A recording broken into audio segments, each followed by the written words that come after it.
என்னைய பாருங்க, நேரம் வந்து பாருங்க, எங்களுக்கு இந்த வேலையில இந்த பிரச்சனைக்கு செஞ்சு கொடுங்கன்னு கேளுங்க, எங்க பையனுக்கு அப்பாயின்மெண்ட் வாங்கி கொடுங்கன்னு கேளுங்க, எங்க பையனுக்கு படிக்கிறதுக்கு சீட்டு வாங்கி, எங்களுக்கு எல்லா வகையிலும் அதுல கோட்டா உண்டு, அப்பாயின்மெண்ட் கோட்டா உண்டு, எல்லா காலேஜிலும் சீட்டு உண்டு, எல்லா வசதியும் செய்யக்கூடிய இடத்துல நானும் நேரு நிச்சயமா இருப்போம். நேருனாச்சு நானும் நிச்சயமா உட்காந்துருப்போம். நீங்க அதை பயன்படுத்திக்கணும். வேலைக்கு வரக்கூடியது நீங்களா மெரிட்ல வரவரை வாங்க.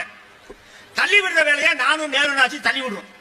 யார் யார் எங்கே தள்ளி விடணுமோ தள்ளி விடுற வேலையை செய்யறதுக்கு நாங்க 2 பேர் புல்டோசர் மாதிரி உட்கார்ந்துருக்கோம். எந்தெந்த வேலை பியூன் வேலை இருந்து மேல போற வேலை வரைக்கும் எந்தெந்த வேலைக்கு எங்களை பார்க்க முடியுமோ பாருங்க. கூடி சீக்கிரம் நல்ல காலம் வரப்போகுது. அந்த நல்ல காலத்தை நீங்க பயன்படுத்தி கூச்சப்படக்கூடாது. நீங்க என்ன பண்ணி வைக்கப்படக்கூடாது. நேரம் வந்து என்ன கேட்க போறோம்? யார் யார் கேட்க போறோம்? நான் சுந்தரராஜ் ரெட்டியார் ரைட் உட்காந்து அவங்க எந்த ஊரா கேட்க போறோம்? சொல்ல போறேன் சுந்தரராஜ் ரெட்டியார் தான் சேர போட்டு உட்காந்து ஒரு காவிய குடியான்னு கேட்டுட்டு உங்களுக்கு என்ன வேலையை செஞ்சு கொடுத்துட்டு போறோம். இதுதான் முக்கியம். அரசியல்ல நாங்க 2 பேர் வந்தா இந்த சமுதாயத்துக்கு லாபம்.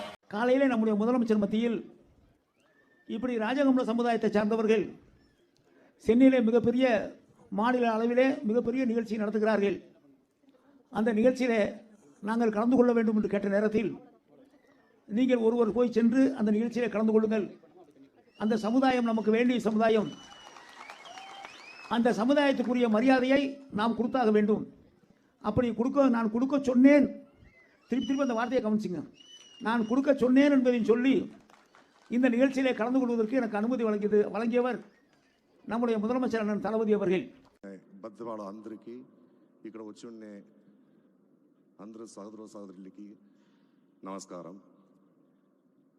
ఈ ఈవెంట్కి మొదటి నన్ను పిలిచేప్పుడు రేవంత్ రెడ్డి గారు కూడా చెప్పారు వచ్చినప్పుడు, తమిళనాడులో ఉండి నువ్వు వస్తున్నావు, నీకేం కులం ఏరా ఉంది మీకు, మీరు అందరూ కులం లేదంటారు కదా అని చెప్పి.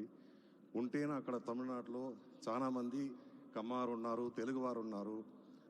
ఇన్ఫ్యాక్ట్ అక్కడ ఉండే తెలుగు కమ్యూనిటీ ఒక వెరీ స్ట్రాంగ్ కమ్యూనిటీ. ఒక 40% దగ్గర తెలుగు కమ్యూనిటీ ఉంటారు.